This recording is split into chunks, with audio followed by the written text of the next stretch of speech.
Hello guys, আসসালামু আলাইকুম। আমি আপনাদের মাঝে নতুন একটা ভিডিও নিয়ে আসছি, বাটা মাছের রেসিপি। আপনারা দেখতে পাচ্ছেন অলরেডি আমি মাছগুলা লবণ আর হলুদের মাছগুলা মাখানোর পর এখন প্যানে একটু তেল দিয়ে নিলাম। তেল গরম হওয়ার সাথে সাথে মাছগুলা উলট পালট করে ভেজে নিলাম। মাছগুলা ভেজে নিয়েছি উলট পালট করে। তারপর আমি কড়াইতে একটু তেল দিয়ে নিলাম। মাছটা আসলে ঝোল হবে পাতলা পাতলা।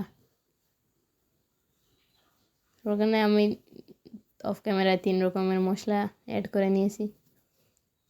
মশলাগুলো এখন তেলের মধ্যে ছেড়ে দেব। আসলে আমার বয়সটা ইগনোর করবেন, আমি নতুন শুরু করতেছি। আপনারা সবাই দোয়া এবং সাপোর্ট করবেন। দেখতে দেখতে আমার মশলাগুলো কষানো হয়ে যাচ্ছে। যখন দেখবেন আপনারা ওই তেলটা উপরে ভেসে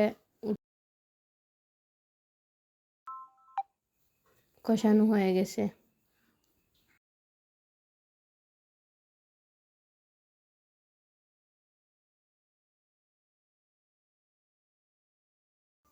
দেখতেই পাচ্ছেন মশলাগুলা খুব ভালো করে কষানো হয়ে গেছে।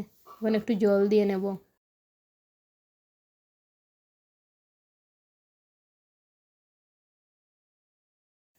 দেখতে পাচ্ছেন আপনারা জলগুলা ফুটে উঠেছে। তখন আমি মাছগুলা ঝোলের মধ্যে দিয়ে দেব, দিয়ে ঢাকনাটা দিয়ে দেব।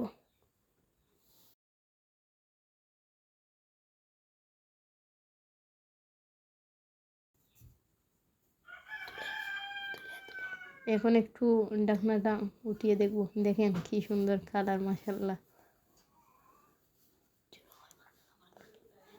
এখন আমি মাছের মধ্যে একটু টমেটো অ্যাড করব। এখানে আমি 2টা টমেটো ফালি ফালি করে কেটে নিয়েছি। টমেটো দিলে আসলে মাছের ফ্লেভারটা অন্যরকম আসে, আমার মেবি অনেক ভালো লাগে।